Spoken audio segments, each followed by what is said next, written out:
Sud Radio, Berkov dans tous ses états. Nous sommes en guerre. Non, Fabien, tu ne gagneras pas avec un steak. Parce que le peuple, c'est le boss et Macron, c'est l'employé. Nous sommes dans une guerre hybride.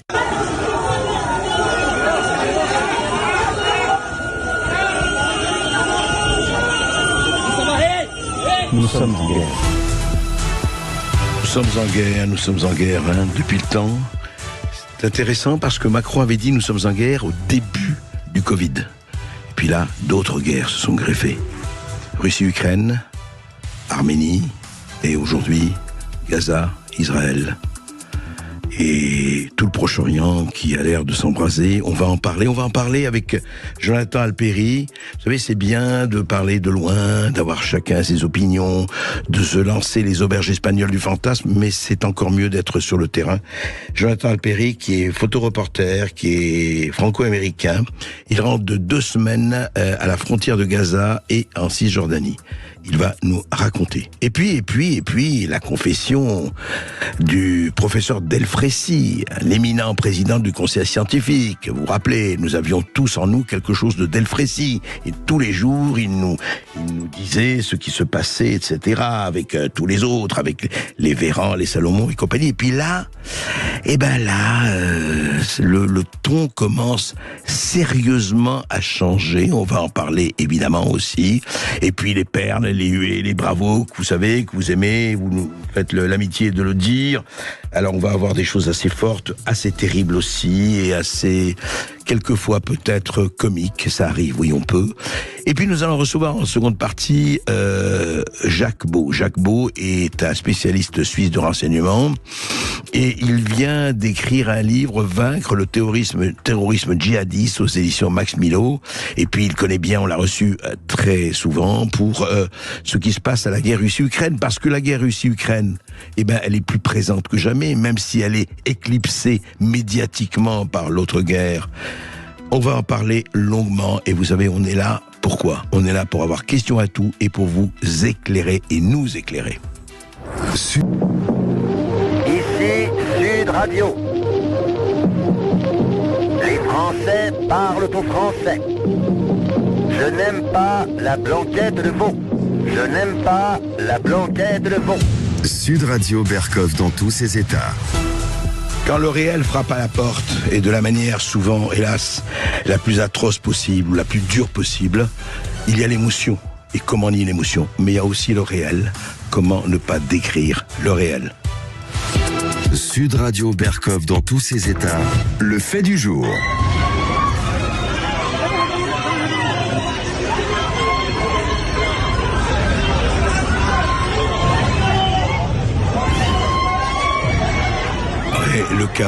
Le chaos, les hurlements, les cris, les bombes, les missiles, les tortures, tout cela terrifiant mélange effectivement de toutes les guerres, et à chaque fois on se dit mais c'est pas possible, on va pas continuer, ça va s'arrêter, nous sommes civilisés, nous sommes raisonnables, nous sommes rationnels. Eh bien, malheureusement la rationalité, vous savez, elle disparaît assez vite quand justement la violence et la manipulation s'installent.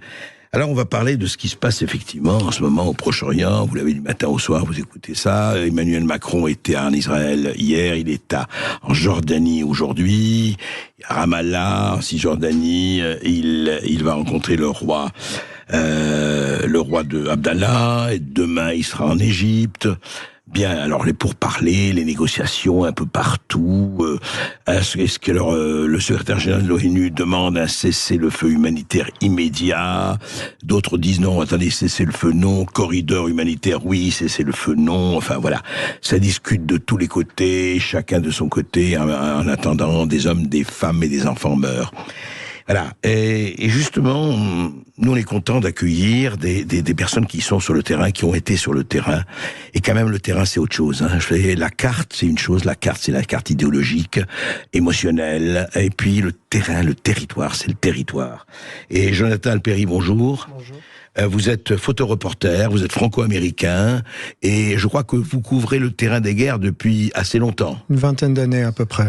Vous avez été un peu partout. Dites-nous un peu où vous avez été pour des journaux indépendants. Vous êtes indépendant? Je suis indépendant, mais j'ai travaillé pour beaucoup de grands médias américains. J'ai couvert un peu tous les grands conflits les 20 dernières années, Irak, Afghanistan, Ukraine. Ah oui. Fait beaucoup de conflits différents.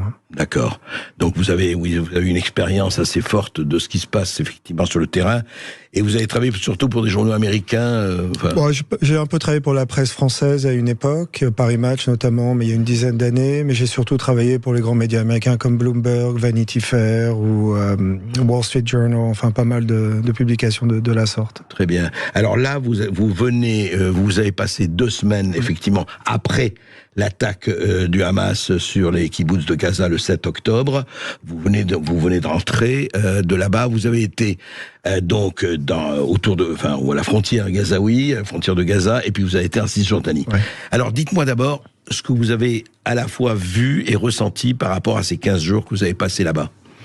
Disons que je suis arrivé le 10, donc c'était juste après les attaques du Hamas sur le territoire israélien.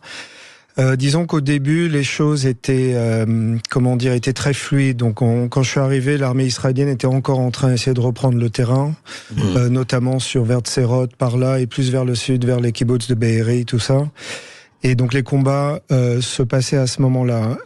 Aussi au même moment, en Cisjordanie, les choses étaient très calmes. D'ailleurs, elles sont restées assez calmes jusqu'à aujourd'hui. Il n'y a pas eu encore de grands mouvements. Oui, c'est ça, c'est d'ailleurs intéressant parce que ça fait 15 jours. Il n'y a pas eu de grands mouvements en Cisjordanie. Il n'y a pas eu de manifestations monstres, etc. Très peu. Non, il y a eu quelques morts. Par contre, ce qui se passe encore aujourd'hui, c'est qu'il y a beaucoup de Palestiniens qui ont été arrêtés par les Israéliens, à peu près 1 millier. Je crois qu'il y a eu une 50aine de morts, donc j'ai passé pas mal de temps aussi en Cisjordanie pour voir, mais de manière générale, c'était très tendu, évidemment, à Ramallah, mais c'était quand même assez calme. D'accord. Il n'y a pas eu de soulèvement, comme beaucoup de gens pensaient qu'il allait se Alors, passer. Est-ce qu'on vous a laissé aller dans les kibbutz? Se sont passés des choses extrêmement violentes, on peut dire des massacres, ou pas? Si, on a eu accès. Donc là, évidemment, les autorités israéliennes contrôlent énormément les médias, surtout dans ces zones-là, juste à la frontière de Gaza. Pour des raisons assez évidentes. L'une d'entre elles, c'est parce que l'État hébreu ne fait peu confiance à la presse internationale, et ça depuis de nombreuses années. Donc on est très... Ils pensent que la presse internationale est contre eux. Ils pensent ça énormément, en effet. Donc ce qui est pas vrai entièrement, ça dépend évidemment des médias, les choses sont plus nuancées. Exactement. Donc j'ai eu accès à ça avec d'autres journalistes, bien entendu. D'ailleurs, on voit que les combats ont été très violents. Les maisons ont été détruites, artillerie, des combats d'infanterie qui ont été assez durs. D'ailleurs, ça sent le cadavre absolument partout. Ah ouais. Et on voit encore, il y a du sang un peu partout. On voit les restes des armes qui étaient utilisées par l'infanterie du Hamas. Donc ils se sont vraiment accrochés sur le terrain, et en effet, ils ont tenu quelque temps. Bon, évidemment, à terme, ils avaient très peu de chances de gagner, mais je pense pas que c'était le but de tenir le terrain. C'était vraiment pour faire un éclat, et je pense qu'on en parlera. Bien sûr. Alors justement, mais parlons-en maintenant. C'est-à-dire, est-ce que vous avez vu, parce qu'on dit encore qu'il y a eu, on a montré qu'il y a eu quand même des véritables scènes d'horreur. Je veux dire, des femmes, des enfants, des vieillards assassinés ou même éventrés, etc., etc. Vous personnellement, on vous a laissé voir, vous avez vu quelque chose de ce genre ou pas? Non, ils n'ont pas vraiment laissé accès à ce genre de choses. Par contre, on a vu les soldats du Hamas tuer, des choses comme ça. Donc ça, c'était possible. Par contre, il y a beaucoup de choses qui ont été dites on a dit une fois qu'une femme enceinte a été éventrée, tout ça. Oui. Ça, personnellement, j'ai pas vérifié. Oui. Alors évidemment, comme vous l'avez dit justement, la première chose qui disparaît quand il y a la guerre, c'est la vérité. Après, la propagande se met en place des deux côtés. Bien sûr. Donc là-dessus, je me prononcerai pas, mais c'est sûr qu'il y a eu des massacres. Ils ont tué beaucoup de civils. Et après, les pertes ont été pas mal entre les soldats qui se sont battus pendant un certain nombre de jours sur ces zones-là. Après, évidemment, je pense que une des stratégies du Hamas a été aussi de massacrer pour des raisons très calculatrices. C'était pas dans l'émotion, mais vraiment c'était très concentré et d'un calcul très particulier. Terrorisé au vrai sens du terme. Voilà, exactement. Et ça, c'est des vieilles stratégies de guerre qui sont très anciennes. Ça n'y a rien de nouveau là-dessus. Donc, je pense qu'on parlera de ça aussi, des raisons pourquoi le Hamas a décidé de faire ça. Alors justement, et puis la question que tout le monde se pose, c'est lancinante, et je ne pense pas que vous ayez la réponse, ou quiconque ait la réponse aujourd'hui, mais quand même, est-ce que vous avez discuté autour de vous, vous avez quand même la discussion avec les gens que vous rencontrez, comment Israël s'est laissé surprendre, parce que on se dit toujours d'habitude Israël le meilleur service de renseignement du monde, et d'ailleurs des militaires israéliens qu'on a vu, des femmes sur les réseaux en train de dire, il dit mais s'il y a un rat qui passe sur la frontière gazaoui, on les drones, tout ça, on voit tout, on monitore tout comme on dit, et puis là quand même le Hamas est arrivé sur terre, sur mer et dans les airs. Il y avait pas 5 personnes, c'était pas un petit commando, c'était vraiment, je dis pas une armée, mais enfin, comment les gens, qu'est-ce que les gens disent, même si c'est pas vrai, mais le ressenti des gens par rapport à ça? Je pense que du côté israélien, ça a été une grande surprise en effet, et on s'aperçoit que tout système est imparfait, il y a toujours des failles. Je pense que personnellement, qu'une des grandes raisons pourquoi le Hamas a pu faire ce qu'il a fait le 7 octobre, c'est plus en référence à ce que les Israéliens pensent d'eux au niveau des instituts de l'État israélien. Et je m'explique. Ce que je veux dire par là, c'est que je pense qu'il y a une certaine prétention du côté israélien et qui a sous-estimé largement ce que le Hamas était devenu. Voilà, entre 2007 et aujourd'hui, c'était plus du tout la même organisation au niveau structurel, militaire, entraînement. Évidemment, l'Iran est assez brillant dans ce genre d'opération. Clairement, on voit les empreintes de l'Iran derrière. Donc je pense qu'il y a vraiment eu un espèce de ils sont pas capables de faire ci et de faire ça, et finalement, s'ils l'ont été, et ça a vraiment été un choc et un réveil pour les Israéliens. Hein. C'est ça. Et on le sent, oui, parce que c'est ça. Vous dites, oui, le Hamas, ça reste des attaques de commando. Pourtant, il y a eu, depuis 20 ans, enfin, depuis 2007, en tout cas, le Hamas attaque systématiquement. Et Israël répond, alors, une fois en envahissant Gaza, l'autre fois, puis c'est les bombardements, etc. Et vous avez senti, alors, avec l'armée israélienne que vous suiviez, etc., il y a quand même un certain désarroi, même s'ils ne le montrent pas, même s'ils ne vous le disent pas, ça se ressent. Il y a un désarroi chez les Israéliens, les Israéliens que vous avez vus. Alors, des amis que j'ai qui sont dans l'armée ou dans les forces spéciales, ou les gens que j'ai rencontrés directement sur le terrain, il y avait d'une certaine manière un souci de vengeance, évidemment. Bon, ça, là, on est dans l'émotion. Bon, ça, c'est propre à tous les êtres humains. Mais je pense qu'il y a vraiment, du côté purement militaire, une envie d'en découdre et de résoudre le problème de Gaza une fois pour toutes. Donc, envahir, reprendre contrôle entièrement du territoire avant qu'Ariel Sharon se retire. 2005. Exactement. Oui. Donc, je pense que c'est ce qu'ils aimeraient faire. Évidemment, je pense qu'on en parlera aussi, mais les États-Unis ont mis sérieusement les freins là-dessus. Et donc, pour l'instant, on se demande vraiment s'il y aura une invasion. Au jour d'aujourd'hui, on peut vraiment se poser la question. Oui, vous personnellement, oui, vous demandez s'ils vont ils vont envahir Gaza ou pas, et c'est pas sûr du tout, d'après vous. C'est vrai qu'au début, on pensait tous que ça allait arriver, en partie parce que l'État israélien avait la légitimité pour le faire, qui est une fenêtre très courte. Après ce qui s'est passé, c'était vraiment une opportunité dans ce sens-là. Là, la fenêtre est en train de se refermer assez rapidement. Et je rajouterais qu'une des grandes faiblesses de l'armée, donc de Tsahal, de l'armée israélienne, c'est son allergie à avoir des pertes de soldats. Et je pense que ça s'est interprété de manière très juste par le camp adverse, qui, eux, ils peuvent perdre des milliers de soldats, ils en ont perdu plein, on dit 1500 là, dans leur histoire. Et même ça devient une gloire. Oui, exactement. C'est le martyr, exactement. etc. Donc, mourir pour la cause dans toutes les guerres est un avantage certain. Et vraiment, je pense que l'armée israélienne a peur de ça, et que si elles allaient vraiment sur le terrain et reprendre Gaza, ils auraient des milliers de pertes assez rapidement. Oui, c'est ça. Et c'est ça la question. Et ça, c'est quelque chose, oui, c'est-à-dire que pour eux, toute vie est pas sacrée. Ouais. Et eux disent au contraire. D'ailleurs, on a vu les mères de djihadistes qui disent, mais moi, je sacrifie mon fils et même mon petit-fils à la cause. Il ira au paradis, etc., etc. Oui. Et ça fait, c'est vrai, un sacré déséquilibre. Enfin, si on regarde des choses, encore une fois, de sang-froid, hein, c'est... Oui, c'est clair que c'est un des avantages. Et en fait, c'est une interprétation un peu de la guerre à l'américaine. On fait la guerre sans vouloir des pertes. Alors, les pertes adverses, ça c'est pas grave, mais d'avoir des propres pertes. Et de ça, l'armée israélienne a vraiment été imprégnée de cette culture-là qui n'existait pas, à mon avis, avant la guerre de Kippour, dans les début des années 70, où ils acceptaient beaucoup plus de pertes. D'ailleurs, ils en ont eu pas mal. Ouais.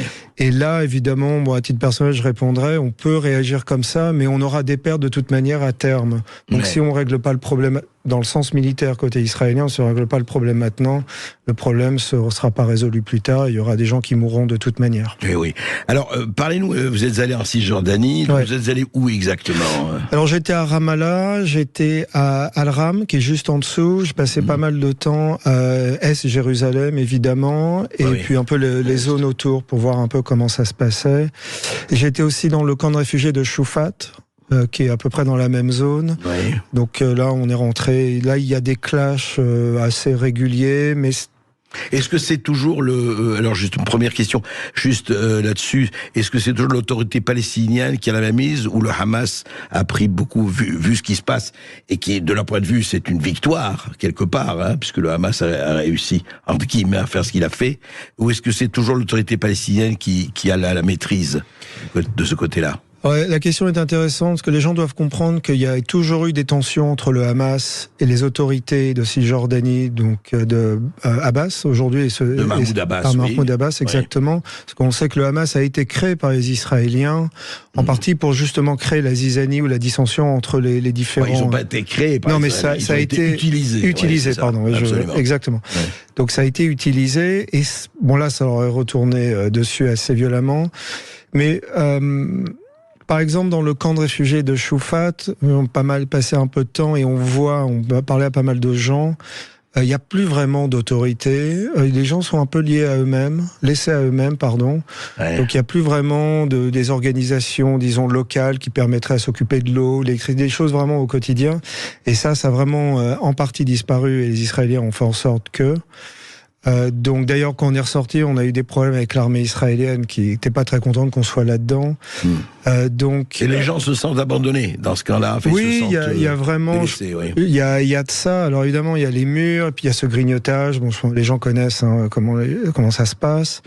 Donc je pense que, mais à nouveau, il n'y a pas eu de grand soulèvement, en tout cas pas encore. D'accord. Et d'ailleurs, on le voit aussi à la frontière libanaise avec le Hezbollah, il y a des clashs et tout, mais il n'y a pas vraiment de grands combats. On a l'impression que le Hezbollah est prêt à entrer massivement en guerre, quoi. Pas encore. Je pense que avoir 2 porte-avions américains, ça fait réfléchir quand même. Sûr. Ça fait beaucoup de puissance de feu. Et mais après, bon, on ne sait jamais, les choses peuvent... Et le ressenti des Palestiniens de Cisjordanie, ce que vous avez rencontré, que ce soit à Ramallah ou ailleurs, c'est quoi? C'est une résignation? Qu'est-ce qu'ils sentent? Qu'est-ce qu'ils vous ont dit? Je pense qu'il y a toujours une résiliation dans le fait qu'il y a de la tension, elle est constante, et les gens, évidemment, comme se sentent... les choses n'évoluent pas, en fait, sur le long terme. Là, les tensions ont augmenté parce qu'il y a ça. Mais c'est juste des augmentations de tension qui veulent pas forcément dire que toute la Cisjordanie va être à feu et à sang et va commencer à se battre. Alors après, ça peut arriver, mais pour l'instant, c'est pas le cas. C'est pas le cas. On va rester avec Jonathan Alperi quelque temps, et on se retrouve juste après cette petite pause. À tout de suite. Oui, et puis on prendra toutes vos questions au 0826 300 300. À tout de suite sur Sud Radio. Et nous sommes toujours avec Jonathan Alperi, journaliste franco-américain, photoreporter. Et je le rappelle, il a été 6 mois otage en Syrie, en 2013. 6 mois otage en Syrie. Dites-moi, Jonathan Alperi, l'observateur que vous êtes, et vous êtes sur le terrain, je le rappelle, toujours depuis 20 ans déjà, tout voir le nombre de guerres que vous avez couvertes. Est-ce que géopolitiquement, dans la région, déjà on peut dire, on ne sait pas comment quoi l'avenir est fait, mais ça a déjà changé pour vous géopolitiquement, le rapport des forces? Oui, en effet, il y a un événement très important qui a très peu été parlé par les médias en France en particulier. C'est les grandes négociations qu'il y a eu entre l'Arabie Saoudite, Israël et l'Iran. Oui, et que l'Arabie Saoudite rejoignait les accords d'Abraham, exactement, signés par les Émirats, etc. Voilà, et arrêter la guerre au Yémen, qui est une guerre par procuration. Et ça, c'est les Chinois qui ont réussi un grand coup de maître stratégique, historique, dont très peu de gens ont parlé pour des raisons, je ne dirais pas ici. Mais donc, à travers ces mouvements de géostratégie, je pense que le Hamas s'est senti oublié de son combat. Est-ce que le Hamas ou l'Iran s'est senti oublié ? Alors, oublié, écarté. Plutôt écarté, en effet. Ouais. Mais ça, c'est pas clair, en effet. Donc ça, je pense que le temps le dira, et c'est pour ça qu'ils ont fait ce coup-là, à mon avis. Oui, vous pensez que, alors juste parce qu'une question qui s'est beaucoup posée, à votre avis, le Hamas a fait ça de lui-même, ou l'Iran a donné le feu vert, ou l'Iran ou le Qatar, qui sont les deux grands financiers du Hamas, pour dire bon, allez-y. Alors, on sait par exemple que le Qatar donnait de moins en moins d'argent au Hamas, donc ça peut être une perspective intéressante pour voir que peut-être finalement les temps ont changé, qu'on allait passer à autre chose, et que finalement symboliquement le combat palestinien de l'époque d'Arafat, tout ça était quand même plus ou moins oublié, et que peut-être une grande partie du Moyen-Orient, enfin les gens de la rue, en avait marre et que disait on va peut-être passer à autre chose, on va essayer de s'occuper de nous-mêmes, et que donc les dindons de la farce seront les Palestiniens une fois de plus, et donc en effet se sentant abandonnés ont décidé peut-être de faire ce coup-là. C'est tout à fait une possibilité. Oui, sauf que les Palestiniens, il y a toujours la perspective de l'État palestinien qui n'est pas complètement écarté. Et heureusement, un jour on sait très bien que d'une manière ou d'une autre, il faudra résoudre ce problème des deux États. Enfin, c'est loin maintenant aujourd'hui. Mais juste un mot là-dessus. Vous pensez pas que, parce que c'était une thèse avancée, que l'Iran, voyant l'Arabie Saoudite se rapprocher, s'est dit il faut arrêter ça parce que l'Iran et l'Arabie Saoudite ne peuvent pas dire que ce sont, pour le moment, des grands alliés, encore qu'ils se sont rapprochés. Oui, non, mais c'est possible. Mais il faut voir aussi, par exemple, que Bachar al-Assad a été un peu remis dans la course. D'ailleurs, maintenant, c'est quelqu'un qu'on peut côtoyer dans les milieux politiques. Et que Bachar al-Assad a été son grand allié et l'Iran. Donc il y a encore cette connexion-là. Je pense que à nouveau le temps dira exactement ce qui se passera, mais en tout cas pour ce qui se passera dans le futur proche, difficile de savoir si le Moyen-Orient va être à feu et à sang. Personnellement, j'y crois pas. Je pense que les choses vont quand même se résorber. Et que, ce que je disais tout à l'heure, les deux porte-avions américains sont quand même un signe très clair que si le Hezbollah commençait à guerroyer à nouveau une fois plus de manière violente, il est possible qu'il se fasse vraiment... Alors je crois que nous avons un auditeur... Oui, on a du monde au standard, on a Dust qui nous appelle. Bonjour Dust. Oui, bonjour Dust. Bonjour. Bonjour à votre invité, à toute l'équipe. Alors moi je me posais une question, je suis entièrement d'accord avec votre invité quand il dit que... l'appui des Américains et la taille de l'armée de Tsahal va empêcher une dégénérescence en guerre. Mais est-ce que ce fait-là va pas justement favoriser des actions terroristes? Puisque quand on est oppressé, si on n'a pas les moyens d'aller se défendre sur le terrain, on fait ce que font le Hamas, mais d'autres ont fait avant.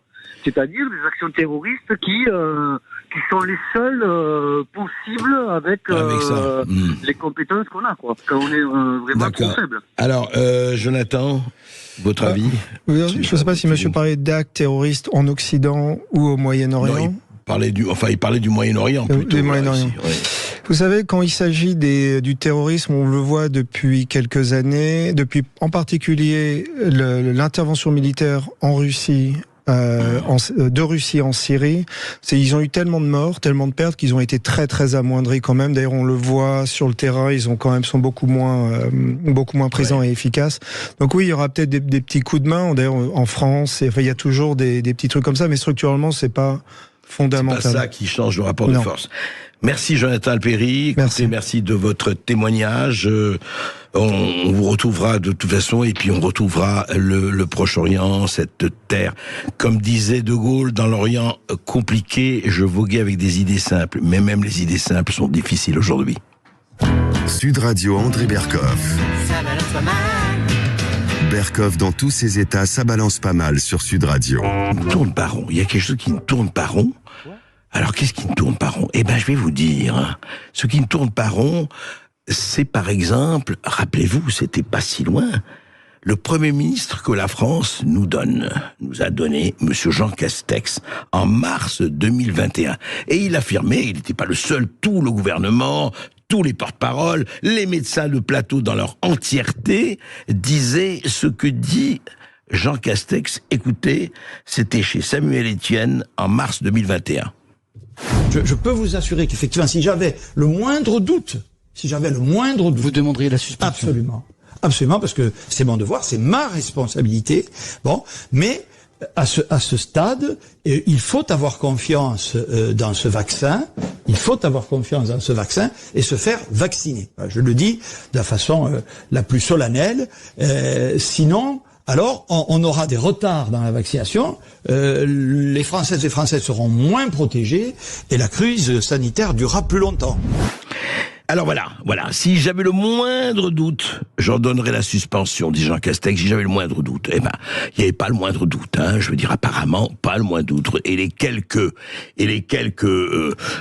sulfureux, marginaux, s'ils n'étaient pas qualifiés de complotistes, etc., qui osaient dire, oui, mais on ne sait pas encore, est-ce qu'on a toutes les données? Mais non, taisez-vous, vous serez interdit de boire, d'aller au cinéma, de fumer, et d'ailleurs, vous serez interdit effectivement est suspendu sans salaire si en plus le personnel de santé vous ne vous sentez pas obligé de. Tout ça on sait. Et puis voilà-t-il pas que hier le président du conseil scientifique, qu'on avait entendu à plusieurs reprises en disant tout va bien dans le meilleur des mondes, et puis depuis quelque temps le professeur Delfrécy a changé vraiment de langage.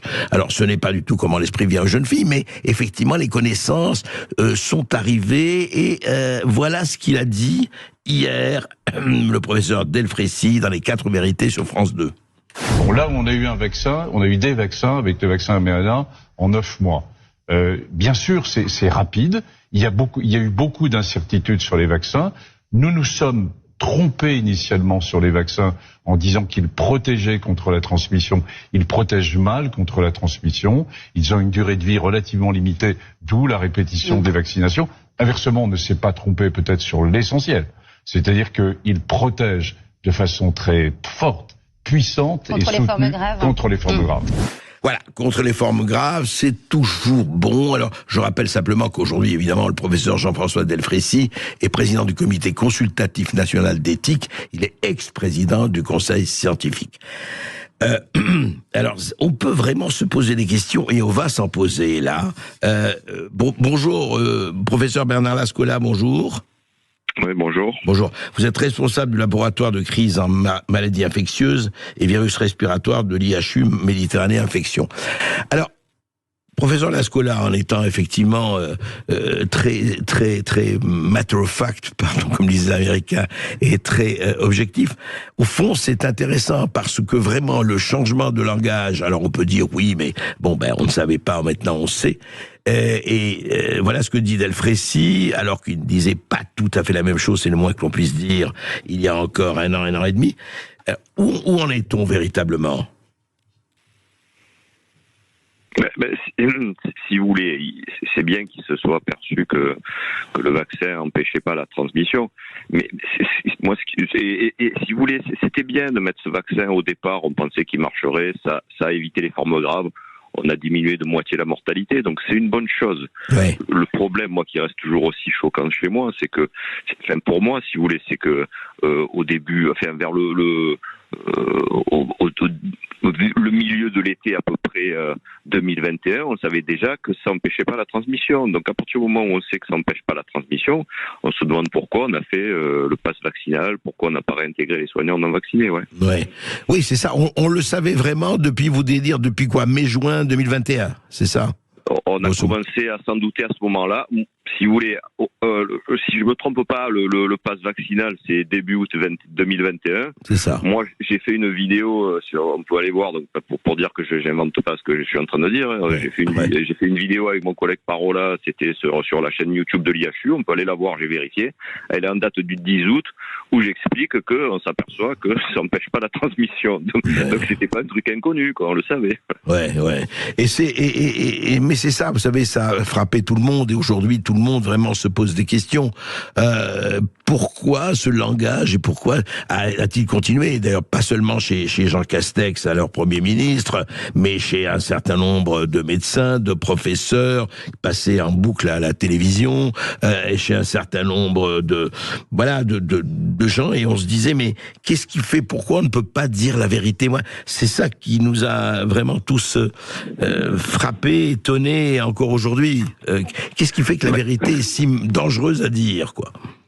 Les politiques, je sais pas, si vous voulez, les politiques, c'est pas des experts de maladies infectieuses. Donc, honnêtement, moi, je leur donne à la limite, c'est pas leur faute s'ils ont été mal conseillés. Moi, ce que je comprends mal, c'est le rôle du conseil. Là, en pratique, c'était le conseil scientifique, plus ce que vous appelez tous les médecins de plateau, quoi, qui étaient tous d'accord. Je pense qu'à un moment donné, je crois que c'est difficile de dire on s'est trompé, quoi. Je crois que c'est ça. C'est ça.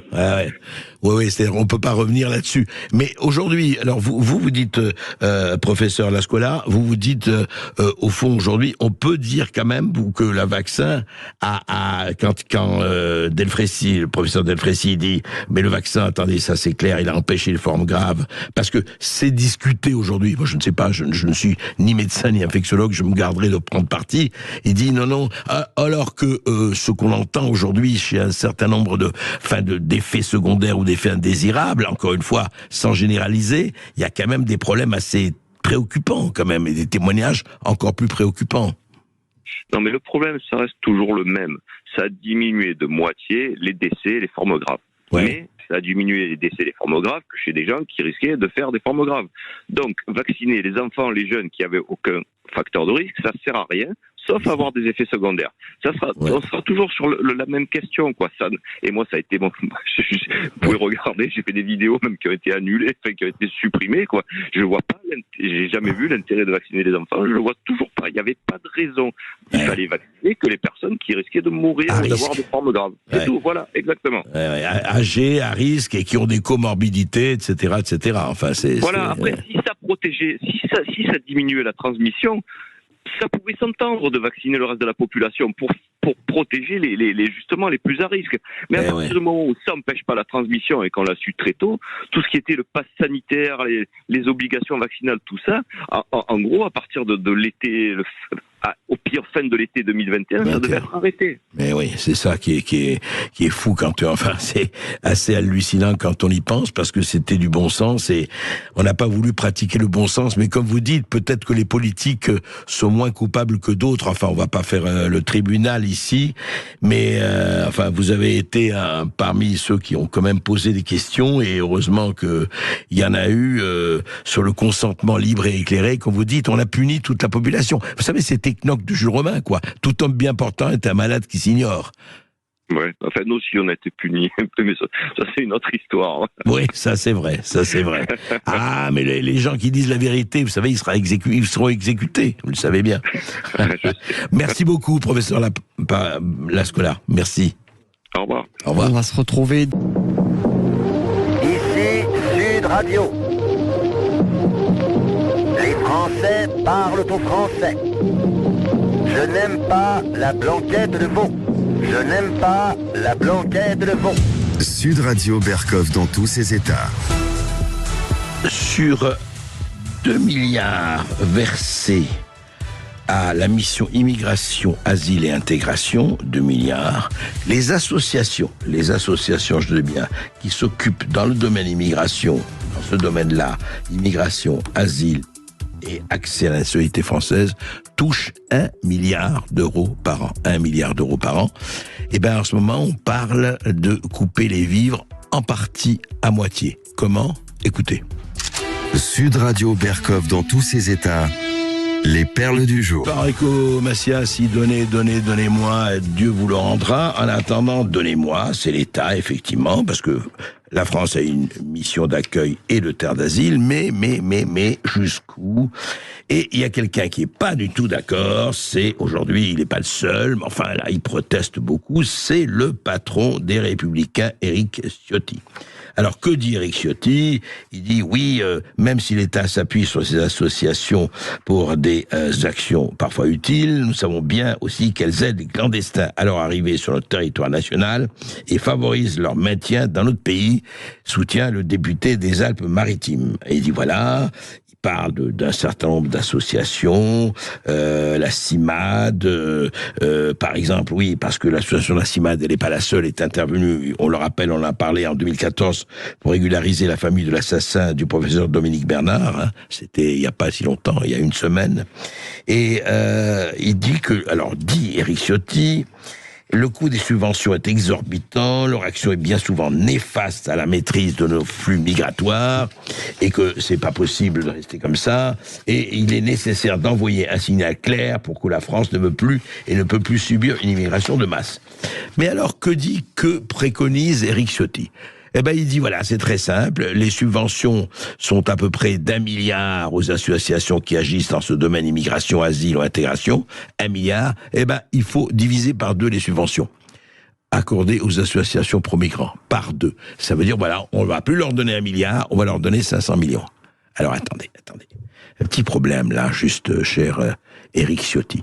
Où vous considérez que ces associations favorisent l'immigration clandestine, favorisent, je dirais, la violence ou le terrorisme, favorisent un certain nombre de choses qui ne devraient plus exister, à ce moment-là, vous coupez les vivres.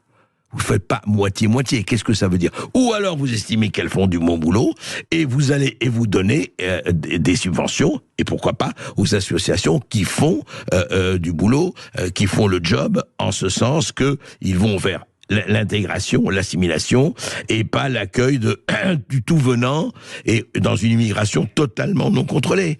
Mais qu'est-ce que ça veut dire, franchement, diviser à moitié ? C'est quoi la moitié ? Pourquoi pas le tiers ? Pourquoi pas le quart ? Pourquoi pas le 3/4 ? Franchement, Éric Ciotti, qu'est-ce que ça veut dire ? C'est toujours le côté, on est au milieu du gué, là. Voilà, on franchit le Rubicon, puis on pêche à la ligne. Non, c'est pas comme ça que ça se passe. Décidez les associations, et vous avez tous les moyens de le faire, et le gouvernement, et l'État, et les députés ont les moyens d'enquêter là-dessus, qui fait un véritable boulot d'accueil, d'intégration, etc., et qui laisse passer tout le monde, et au contraire, favorise effectivement, même ils diront, oh ben si vous êtes majeur, ça fait rien, on va s'arranger pour que vous soyez mineur, etc., avec leur armée d'avocats et d'experts. Bah, il faut faire le travail, il faut faire le boulot. C'est pas d'annoncer on va couper par moitié. Ça veut dire quoi ? Ça ne veut rien dire. Allez, cher Éric Ciotti, cher député, revoyez votre copie. Et tout le monde en sera peut-être pas plus heureux, mais au moins plus lucide. Sud Radio Bercoff dans tous ses états. Merveilleuse chanson, Les Vieux de Jacques Brel, bien sûr. Mais là, on n'a pas envie de chanter. On a envie de hurler, on a envie de crier, on a envie vraiment de réagir. Une femme de 95 ans soignée au service gériatrique de l'hôpital d'Argenteuil dans le Val d'Oise est décédée hier des suites de problèmes respiratoires. Elle avait dénoncé un viol et une agression sexuelle survenue au sein de l'établissement, je répète, 4 jours plus tôt.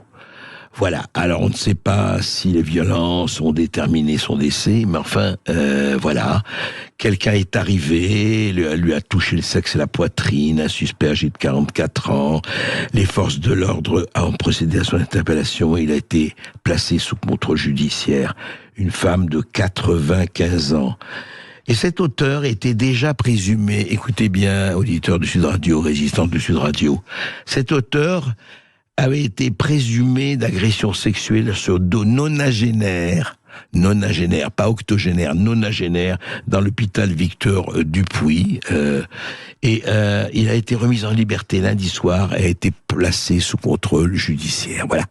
Dans ces cas-là, on est remis en liberté et placé sous contrôle judiciaire. Déjà connu des services de police pour des faits similaires, Samir B est accusé d'avoir agressé une femme de 93 ans, je répète, et l'autre de 95 ans, donc déjà connu des services de police pour les faits similaires. Et voilà.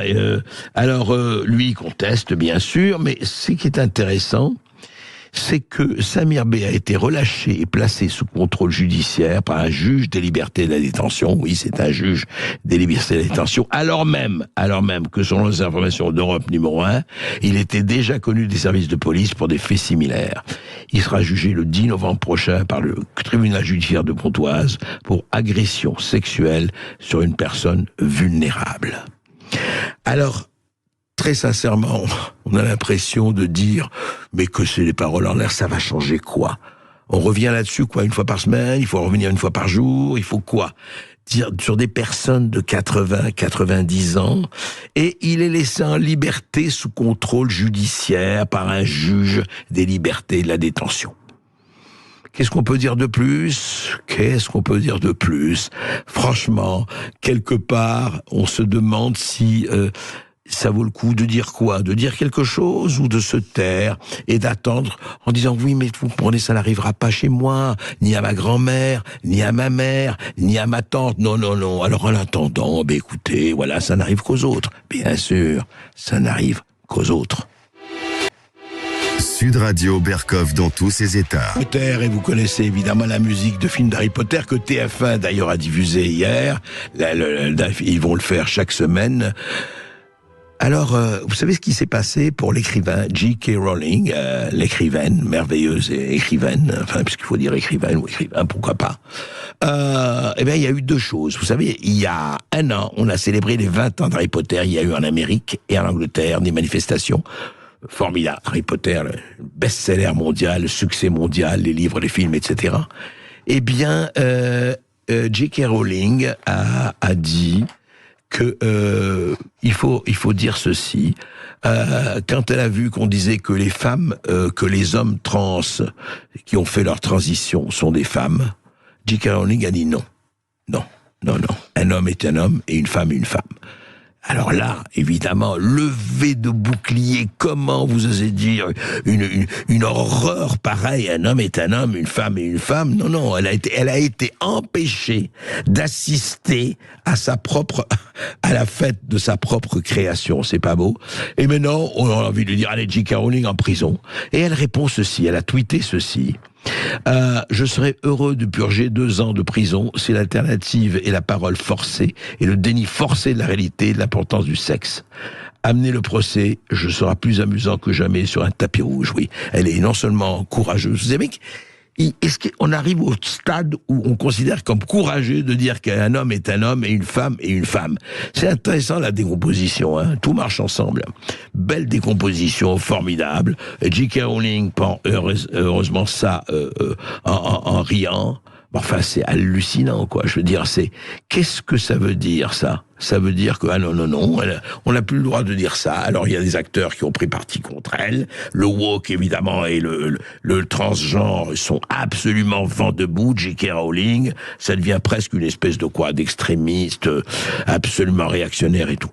Enfin, écoutez, voilà, J.K. Rowling, lisez plutôt Harry Potter, ou offrez Harry Potter à vos enfants, et puis regardez les films parce que c'est très très bien fait. Et puis franchement, comme disait Georges Pompidou, arrêtez d'emmerder non seulement les Français, mais la planète entière. Voilà, et Harry Potter. On va se retrouver. Sud Radio Berkoff dans tous ses états.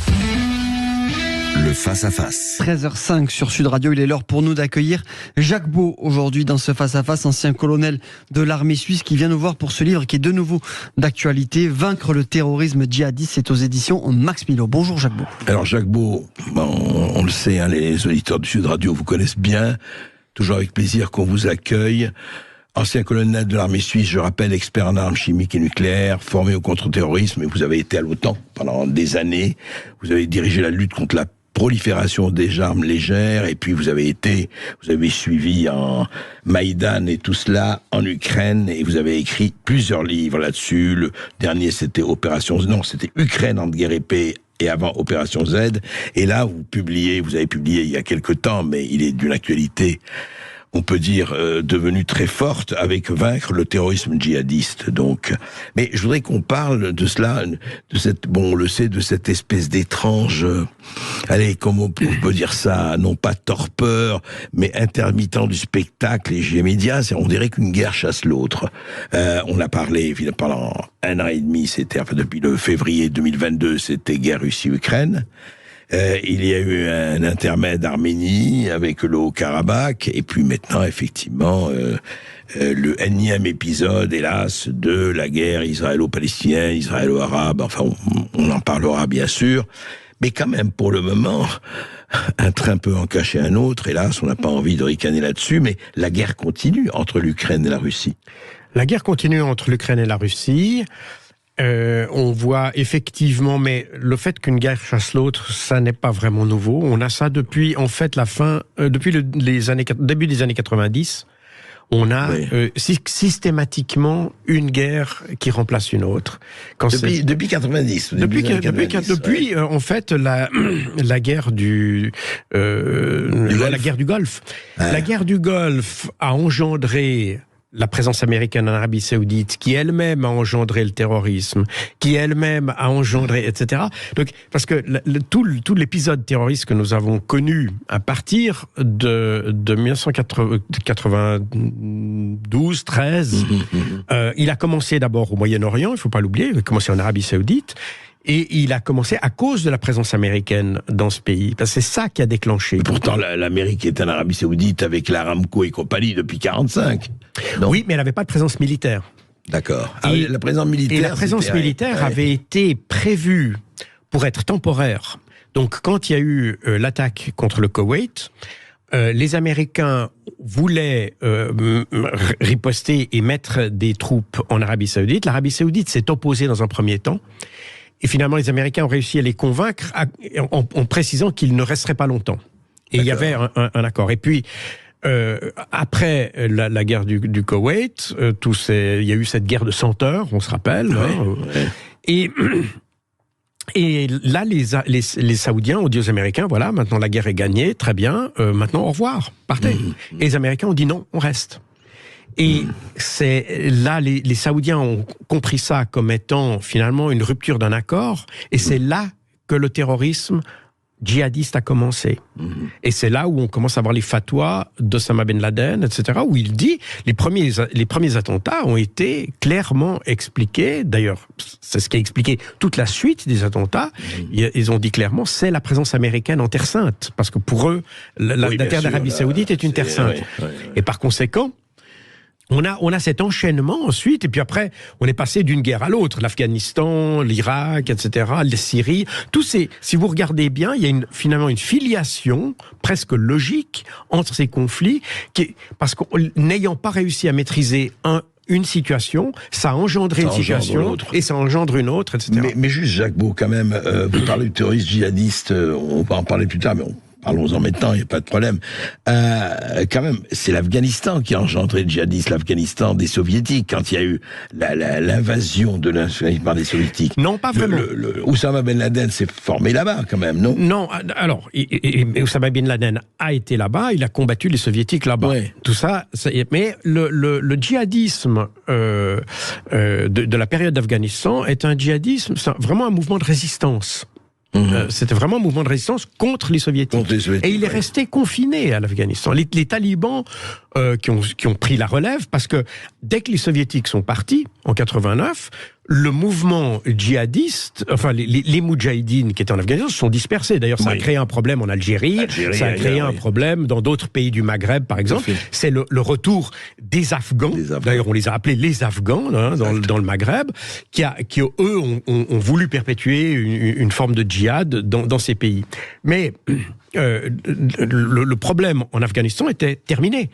Les talibans qui ont pris la relève avaient aucune ambition de faire un djihad mondial. De faire un djihad mondial, pas du tout. C'est pas du tout dans leur philosophie. C'est pour ça d'ailleurs que beaucoup de gens ont contesté, même d'ailleurs les services de renseignement américains, à l'époque où George Bush a décidé d'aller attaquer l'Afghanistan, les services de renseignement américains, et j'ai des rapports que je cite d'ailleurs dans mon livre, où ils disent non, c'est une erreur d'aller en Afghanistan parce que les Afghans ne sont pas du tout expansionnistes. Ils ont leur précaré, ils font leur djihad là-dedans et puis terminé.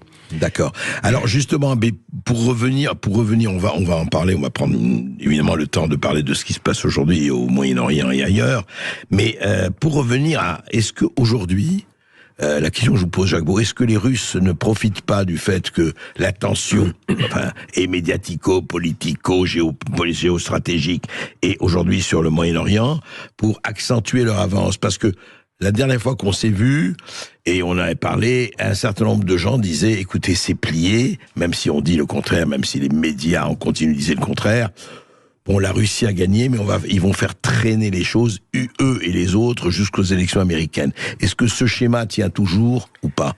Alors, d'abord, c'est pas les Russes qui voulaient faire traîner. Les Russes, eux, seraient contents de terminer cette affaire. Mais ils ont pris le parti à partir du moment où ils ont vu que les Occidentaux... C'est les Occidentaux qui pensent que la Russie est faible dans ce contexte et qu'elle va céder avant, parce que les Occidentaux, je ne sais pas sur quelle... base, mais ils pensent qu'il y a une faiblesse inhérente au système russe qui fait que le pouvoir est menacé. Par conséquent, Brzezinski pensait ça, la Russie va s'effondrer. Voilà, mais c'est la même chose quand vous écoutez l'Union européenne, quand vous entendez Macron, quand vous entendez, ils ont tous cette illusion que, la popularité du gouvernement russe et la popularité personnelle de Vladimir Poutine, si on regarde les sondages, y compris faits par les mouvements d'opposition russe, montre une très grande stabilité, autour de 80%. On est donc très loin, c'est même très supérieur à la popularité de Macron en France, par exemple. C'est le moins que l'on puisse dire. Mais donc, si vous voulez, en fait, on a tablé sur la faiblesse, mais est-ce qu'aujourd'hui, même les Occidentaux les plus obtus ne se rendent pas compte quand même? Regardez ce qui est arrivé à la contre-offensive ukrainienne, à la fameuse contre-offensive, etc. Est-ce que ça bouge ou ça ne bouge pas, c'est ça? Aujourd'hui, disons, les Russes ont pris le parti de détruire, finalement, ils ont dit, puisque vous voulez faire la guerre, alors on va complètement détruire les capacités ukrainiennes. Et puis, on va grignoter les forces ukrainiennes, et c'est ce qu'ils font. Ils le font de manière méthodique depuis, finalement, octobre de l'année passée. Donc, ça se fait méthodiquement. L'Occident s'obstine à fournir des armes, à se convaincre que la grande contre-offensive va, etc. Aujourd'hui, on voit que tous ces illusions, parce que c'était des illusions dès le départ, puisqu'on sait, et les Américains l'ont dit eux-mêmes, qu'ils avaient modélisé la contre-offensive et qu'ils savaient qu'elle ne conduirait nulle part. Donc le but, c'était bien d'affaiblir, de penser que la longueur du conflit allait affecter le gouvernement en Russie. Alors, donc c'est même pas... On utilise vraiment le conflit ukrainien pour affaiblir la Russie. C'est même, on n'avait aucune illusion sur les gains que pourrait faire l'Ukraine. Et c'est ça qui est finalement assez dramatique dans cette affaire. On était prêt à se battre jusqu'au dernier Ukrainien, quoi. C'est un peu ça. D'ailleurs, vous avez eu plusieurs sénateurs américains qui ont dit non, la guerre en Ukraine est très économique parce que, grâce à l'Ukraine, on peut affaiblir la Russie avec moins de 3% de notre budget de la défense et sans dépenser une seule vie humaine. N'est-ce pas? Mais c'est beau le rapport. Ils comptent pas les vies humaines des Ukrainiens. Ils comptent les leurs. Et puis ils disent voilà, on affaiblit la Russie sans dépenser de vie humaine. Le rapport qualité-prix, toujours le rapport qualité-prix. On va continuer avec Jacques Beau, bien sûr, après cette petite pause. Oui, puis avec Jacques Beau et avec vous, bien sûr, au 0826 300 300, comme d'habitude. On prend toutes vos réactions, vos appels, vos questions avec Jacques Beau. À tout de suite. Et nous revenons à ces guerres et dans tous leurs états. Effectivement, cette guerre qui ne disait plus son nom et qui est plus que jamais là, cette guerre Russie-Ukraine. Alors, Jacques Beau, on a parlé un peu de l'état des lieux. Donc aujourd'hui, au fond, ce que vous dites, et vous n'êtes pas le seul, c'est que tout le monde sait que c'est plié, mais on fait semblant de continuer parce que ça arrange un certain nombre de gens. Voilà. C'est ça. Le but, toujours, reste d'affaiblir la Russie, et par conséquent, on exploite, en fait, l'Ukraine. On lui fournit des armes qui sont même pas de bonne qualité, puisque même il y a quelques semaines ou quelques mois, l'Ukraine a refusé des chars fournis par l'Allemagne parce qu'ils ne fonctionnaient pas. Donc, ils ont renvoyé les chars à l'Allemagne. Donc, on leur fournit des armes. Et d'ailleurs, même la ministre des Affaires étrangères, Annalena Baerbock, avait avoué qu'effectivement, ils avaient fourni à l'Ukraine des armes qui fonctionnaient pas. Donc, on voit bien qu'on n'est pas... Il y a un cynisme absolu dans cette histoire. Il faut même pas semblant, quoi. Ah non, c'est dramatique, et c'est ce que je dis depuis le début, et c'est ce que tous nos médias ont soutenu. Parce qu'on le sait depuis très longtemps, ça. D'ailleurs, c'est dans mes livres que j'ai publiés il y a déjà quelques mois, donc c'est pas nouveau. Et on a envoyé des armes qui ne fonctionnaient pas. On avait envoyé des armes dont la date de péremption, des explosifs dont la date de péremption était passée. On a donné le rebut, en fait, aux Ukrainiens. On les a pas. Vraiment. Ah oui, totalement. On n'a pas donné d'armes ultramodernes, etc. Surtout pas. Les Américains ont même dégradé des armes qui étaient de grande qualité pour les fournir aux Ukrainiens, parce qu'ils avaient peur que les Ukrainiens les fournissent ou les vendent aux Russes. Ah oui. Et oui. Donc on a eu le cas avec les missiles, par exemple les missiles HIMARS qui ont été fournis à l'Ukraine. Ils ont été dégradés par les Américains avant d'être envoyés à l'Ukraine, parce qu'on avait peur que certains éléments de haute technologie tombent aux mains des Russes. Et oui, parce que il y a toujours le marché noir. Il y a le marché noir, et puis il y a le fait aussi que ces armes peuvent mal fonctionner et donc être récupérées par les Russes.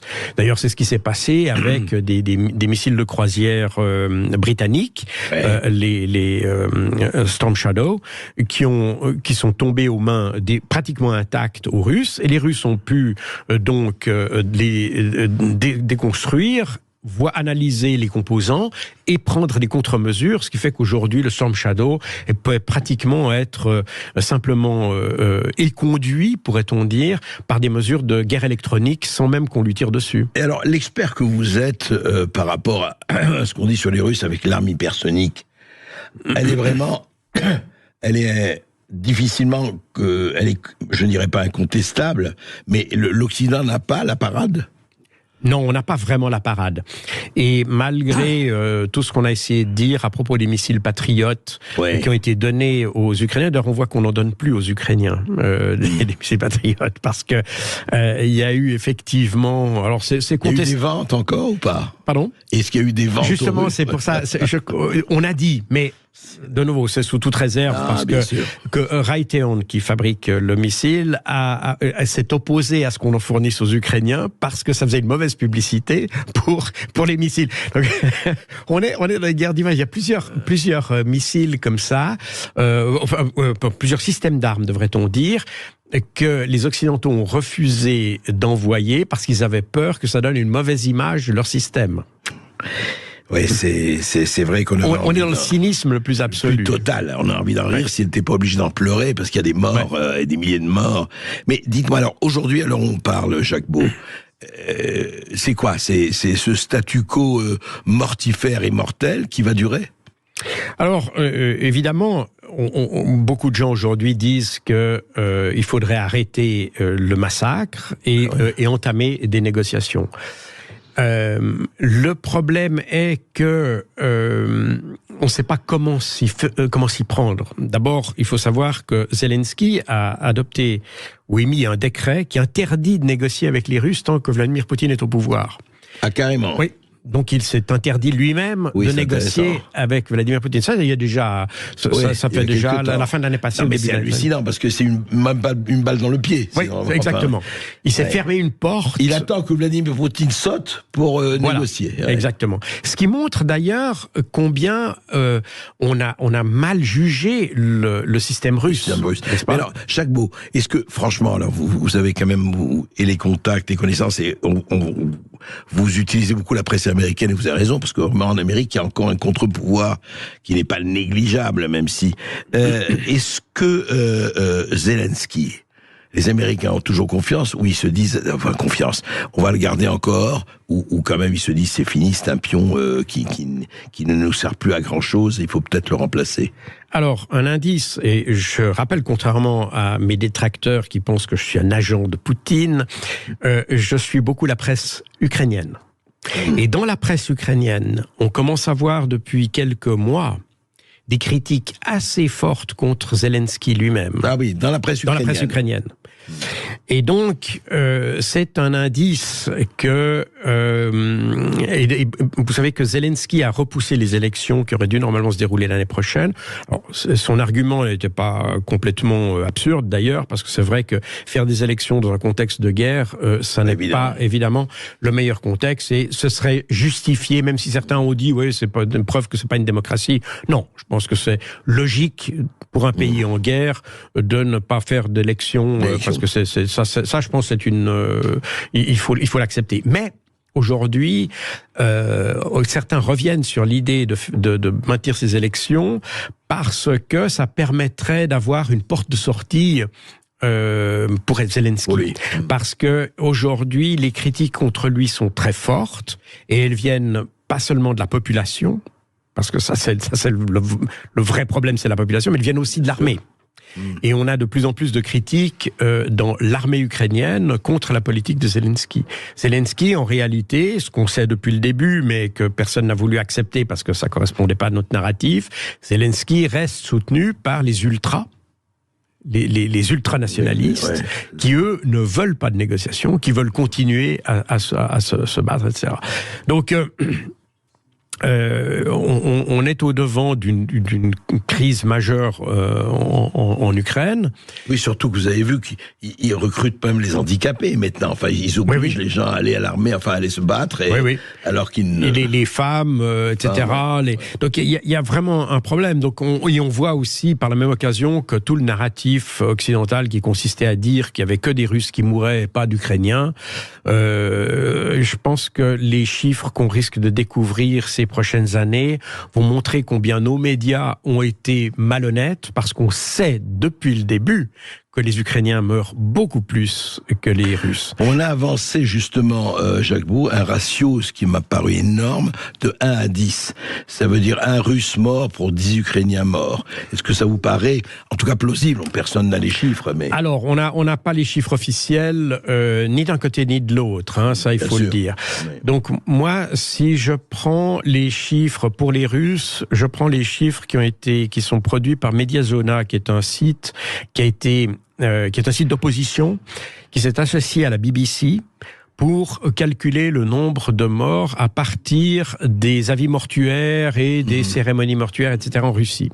Et ils arrivent, alors maintenant j'ai pas les chiffres d'aujourd'hui, mais disons qu'il y a encore deux ou trois semaines, ils arrivaient au chiffre de 30 000 à peu près, 30 000 morts russes. Et du côté ukrainien, on a plusieurs indications, mais de nouveau qu'il faut voir avec une pincée de sel quand même.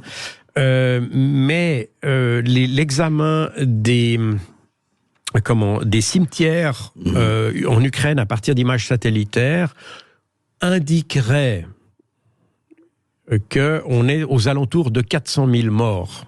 Chez les Ukrainiens. C'est plus que 1 sur 10. C'est plus que 1 sur 10. Il y a un journaliste ukrainien qui avait publié un article qui a été repris d'ailleurs dans la presse ukrainienne. Hein. Donc de nouveau, c'est pas le Kremlin, c'est vraiment la presse ukrainienne qui a indiqué qu'il y avait plus de 310 000 morts. Mais ça, on était déjà cet été, à fin de l'été. Et là, nous 310 000 morts. Novembre, donc on est effectivement à quelque chose de plus que 1 à 10. Oui, et voilà comment la guerre continue, et voilà comment on fait continuer la guerre. On va continuer à parler aussi de cette guerre du Proche-Orient avec Jacques Beau, après cette petite pause, et avec vous, évidemment, auditeur Sud Radio. Au 0826 300 300, vous nous appelez, vous commentez, vous partagez nos vidéos YouTube et Facebook, et on vous attend. 0826 300 300, à tout de suite. Sud Radio Berkov dans tous ses états. Appelez maintenant pour réagir 0826 300 300. 13h31 sur Sud Radio, nous sommes ensemble jusqu'à 14h. On est toujours avec Jacques Beau et on continue de parler de ce livre, Vaincre le terrorisme djihadiste. C'est aux éditions Max Milou. Alors, je ne sais pas si on vaincra le terrorisme djihadiste. En tout cas, pour le moment, on n'est pas vraiment parti pour. Mais on va en parler parce que vous suggérez un certain nombre, effectivement, de pistes, Jacques Beau, dans votre livre. Mais auparavant, est-ce que ce qui se passe depuis le 7 octobre... Évidemment, c'est pas la première fois, mais à ce niveau, c'est quand même assez impressionnant de part et d'autre. Aujourd'hui, Gaza, et vous avez remarqué qu'il y a encore une semaine, l'armée israélienne envahissait Gaza. Aujourd'hui, ils sont tout le monde est beaucoup plus circonspect. Mais hors antenne m'avait dit, écoutez, ce conflit qui date, presque de 100 ans, on peut dire, a peut-être changé, mais c'est parce que la géopolitique elle-même, le basculement du monde est en train d'avoir lieu. Oui, c'est ça. En fait, c'est pas parce que la géopolitique mais il montre que la géopolitique a basculé. Autrefois, on avait typiquement les Américains, même s'ils ont toujours été un soutien d'Israël, on voyait qu'ils avaient la maîtrise de ce qui se passait dans la région. Ils parlaient aux Arabes, ils parlaient aux Israéliens, ils jouaient sur le levier saoudien, ils avaient un peu tous les leviers pour fonctionner. Aujourd'hui... Ils tenaient, c'était les marionnettistes. C'était c'était l'interlocuteur clé pour résoudre le problème, n'est-ce pas? Même la Russie, enfin l'URSS, puis Russie, n'avaient pas, même s'ils étaient présents en Syrie et dans certains pays n'avaient pas ce poids. Ils n'avaient pas ce poids. C'était vraiment les Américains qui étaient les grands marionnettistes de toute la région. Or, aujourd'hui, on s'aperçoit que le monde arabe reprend le contrôle. Typiquement, lorsque Joe Biden est allé en Israël pour soutenir Israël dans cette situation, il voulait aller au sommet qui était organisé en Égypte, des pays arabes.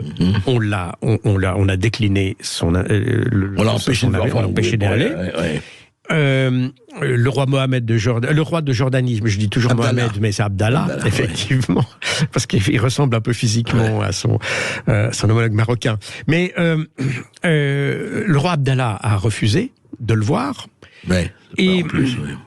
Il n'a pas pu voir non plus le chef de l'autorité palestinienne. Ce qui est quand même assez énorme. Ce qui est assez quand on considérable. pense qu'était l'Amérique pendant un siècle. Enfin, oui, ils avaient été vraiment le mastermind des accords d'Oslo. C'est la CIA qui a été l'ingénieur en chef des accords d'Oslo. Il ne faut pas l'oublier. C'est grâce à la CIA que ces accords ont vu le jour, en réalité. On ne le sait pas toujours, mais c'est la réalité. Et les Américains ont été vraiment les marionnettistes aussi de cet accord de paix qui n'a pas fonctionné. Qui n'a pas duré. Et aujourd'hui, on est dans une situation totalement différente. On voit que aujourd'hui, de manière assez paradoxale, la seule personne qui est capable de parler le même jour aux Palestiniens, à Netanyahou et aux Saoudiens, c'est Vladimir Poutine. Ah oui. C'est le seul qui a aujourd'hui les liens, les relations qui permettent de parler aux uns et aux autres. L'Europe est totalement hors du jeu dans cette affaire. Vous estimez que les visites de Macron, là, dans les différentes capitales, ne jouent pas un rôle capital dans l'histoire du monde? Ne me faites pas rire, j'ai les lèvres gercées. Enfin, vraiment, alors hallucinant quand même, notre président. Non, mais c'est vrai. Et vous dites l'Europe entière, en fait, est en coulisses. L'Europe entière, on voit que la politique étrangère européenne a perdu toute crédibilité à partir du moment où ils ont fait une différence entre cette Europe qui est un jardin et le reste du monde qui est une jungle, n'est-ce pas? Je pense que on mesure. Alors, c'est pas uniquement ça, mais ça symbolise très très bien la manière dont l'Europe voit effectivement le reste du monde, et surtout ça a indiqué au reste du monde comment il est perçu par l'Europe. Et donc, et on le voit aujourd'hui, l'Europe n'est pas du tout impliquée dans cette affaire. C'est malheureux. Et puis on voit que même la France, je veux dire, de la peine à comprendre que quelqu'un qui veut jouer le rôle de médiateur propose une coalition pour détruire le Hamas. C'est un truc qui d'abord la coalition contre l'État islamique n'a pas vraiment fonctionné puisque l'État islamique existe encore. Donc on est déjà sur ce modèle de coalition que dans le reste du monde, si vous me passez l'expression. Est-ce qu'on voit les États arabes se mobiliser contre le Hamas déjà? Non, ça me paraît. C'est déjà une absurdité. D'autre part, le Hamas, finalement, vous voyez, c'est la bande de Gaza, donc on est sur quelque chose qui est extrêmement limité dans le temps.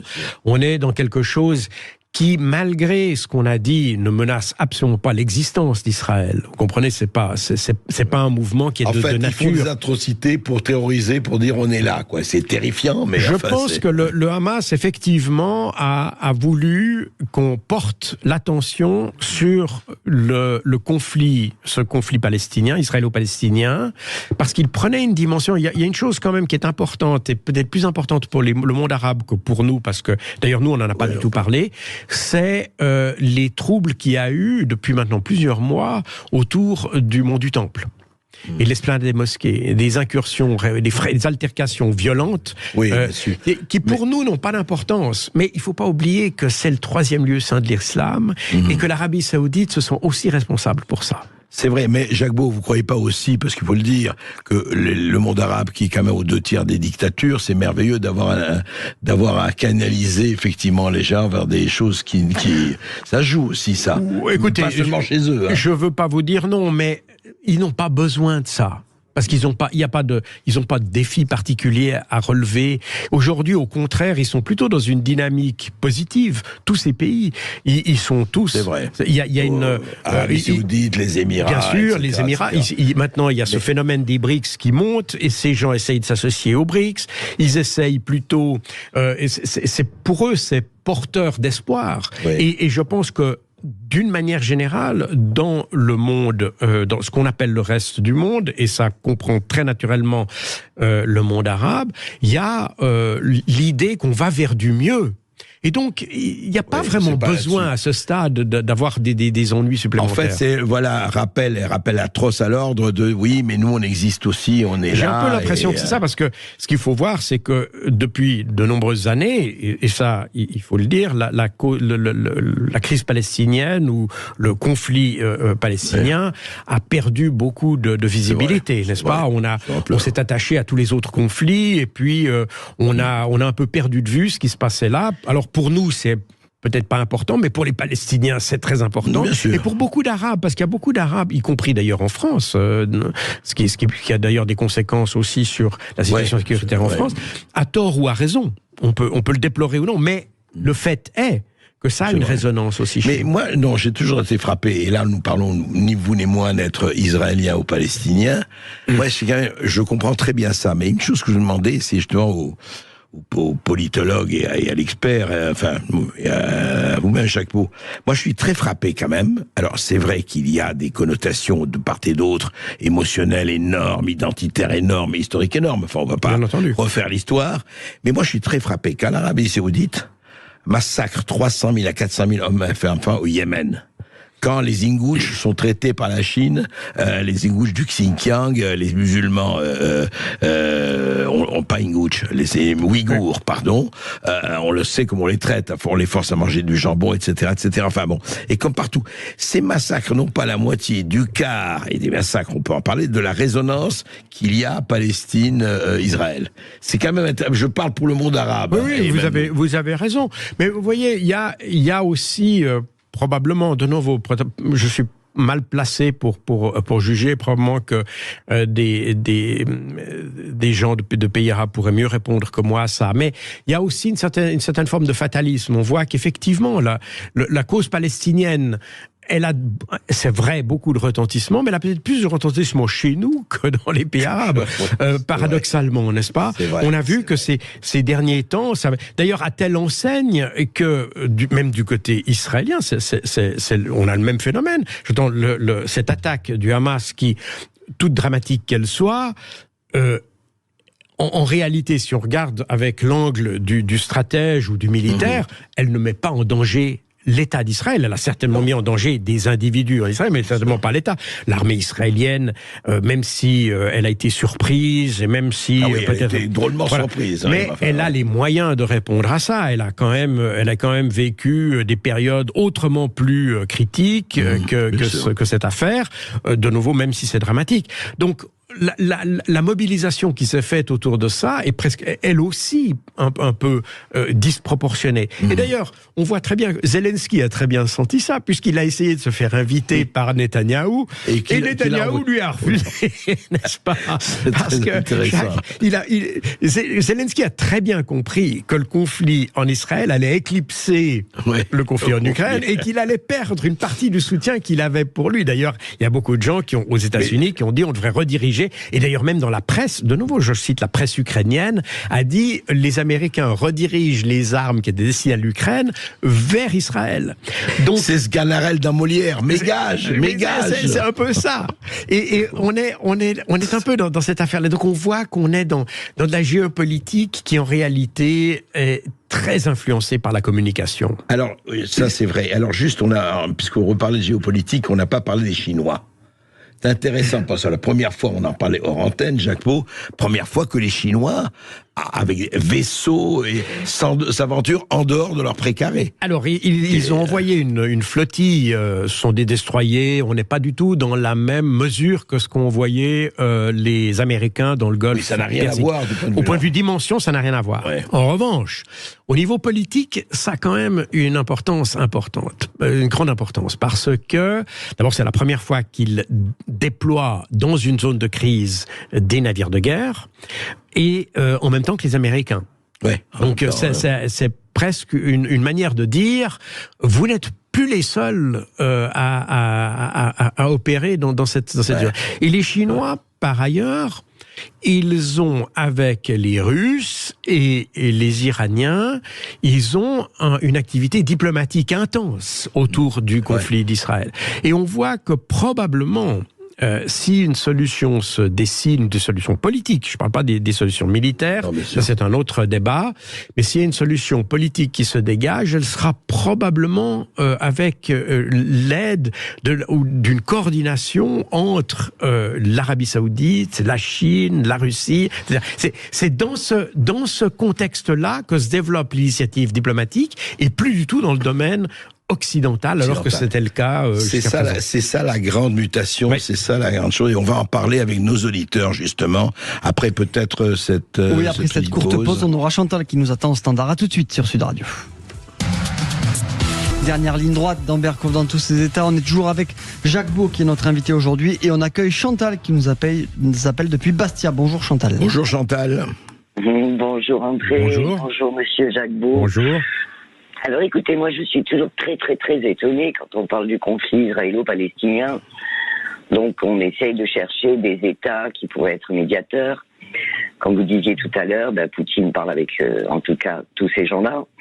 Mais on oublie toujours de parler du Qatar, qui quand même a les chefs du Hamas chez eux, qui parle à l'Union européenne tout entière, qui parle à Israël, puisque quand même ils ont financé le Hamas, une grosse partie vient du Qatar. Alors moi, je suis très étonné qu'on parle rarement du Qatar, qu'on ne mette pas de sanctions au Qatar.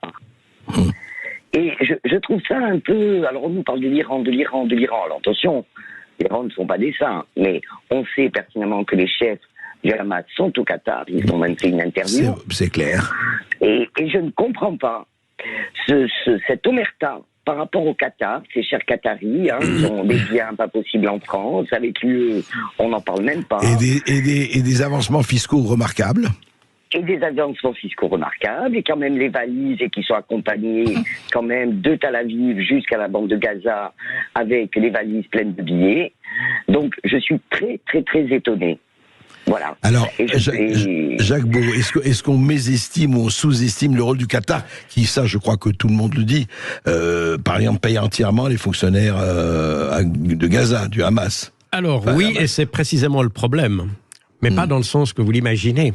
C'est-à-dire ? Parce que le Qatar a réduit son financement du Hamas en mois de mai de cette année. Il a vraiment réduit ? Absolument. Et ça a provoqué des révoltes à Gaza, et ça a été les premiers signes de révolte qu'il y a eu cette année, qui ont alarmé les autorités israéliennes.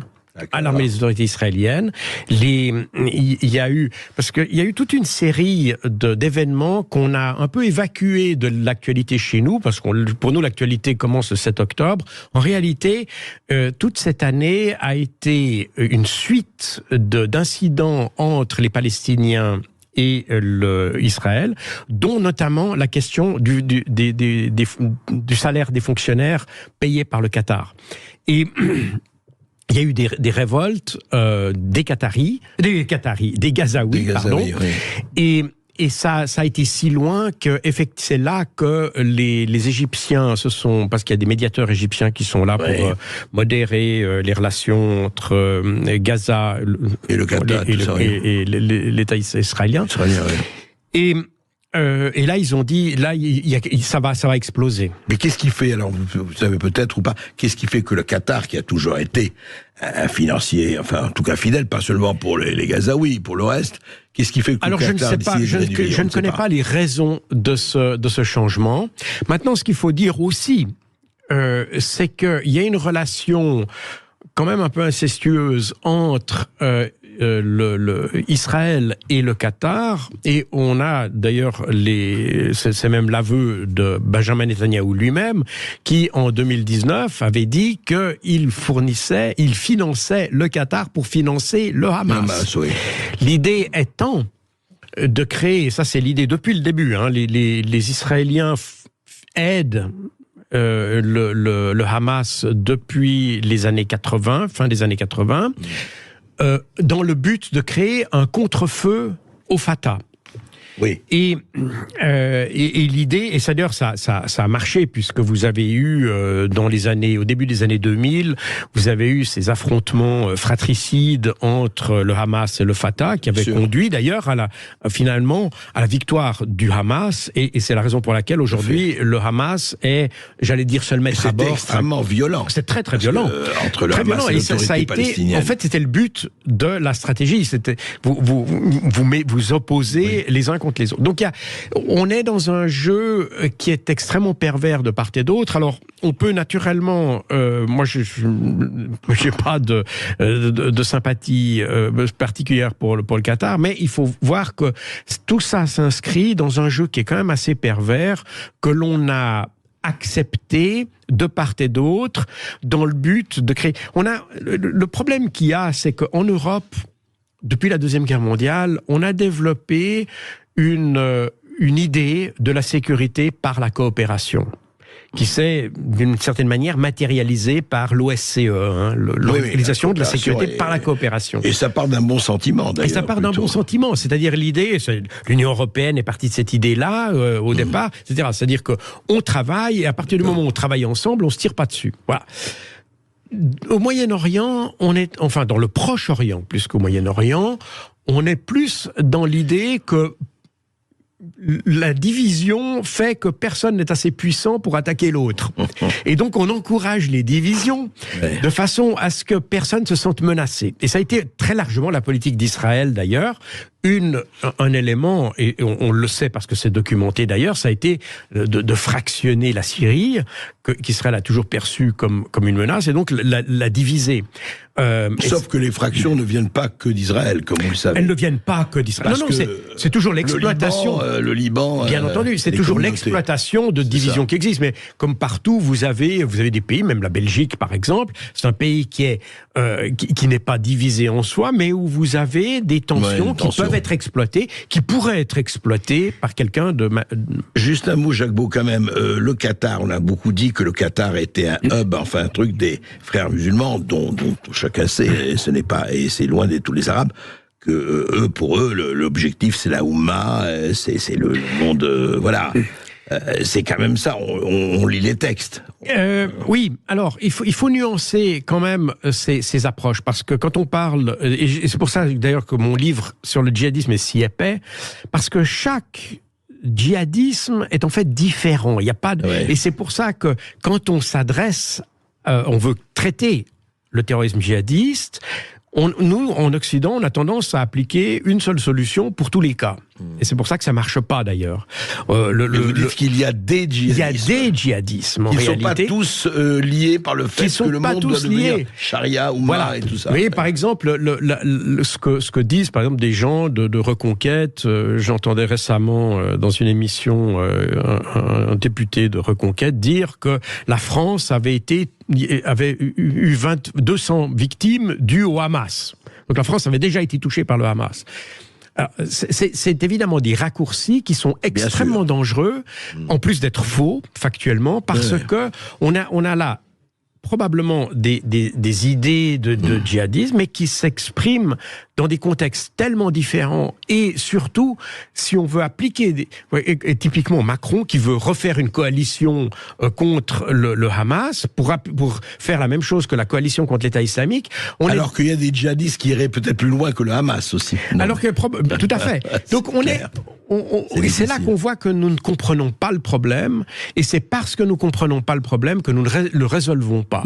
La première étape pour résoudre un problème, c'est de bien le comprendre et surtout de le comprendre de manière dépassionnée. À partir du moment où on commence à essayer de non plus le comprendre avec la tête, mais avec les tripes, alors là, on résout plus rien du tout. Le problème, c'est que vous avez les acteurs eux-mêmes qui aussi comprennent avec les tripes, de part et d'autre, enfin pas de la même façon. Mais les acteurs, quels qu'ils soient d'ailleurs, que ce soit du côté d'Israël, que ce soit des Palestiniens, on comprend qu'ils réfléchissent avec leurs tripes un peu, parce que question de survie. Exactement, ils sont engagés. L'émotion est inévitable, et c'est pour ça que j'ai toujours dit, je l'ai d'ailleurs même dit sur cette antenne.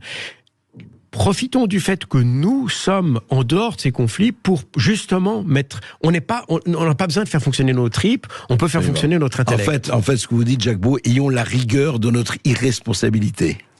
Ayons la rigueur du fait qu'on ne soit pas impliqué. Ouais. C'est ça la différence. C'est pas qu'on est irresponsable. Ça veut simplement dire qu'on n'est pas obligé de s'impliquer disons, on n'est pas obligé d'être un acteur du conflit.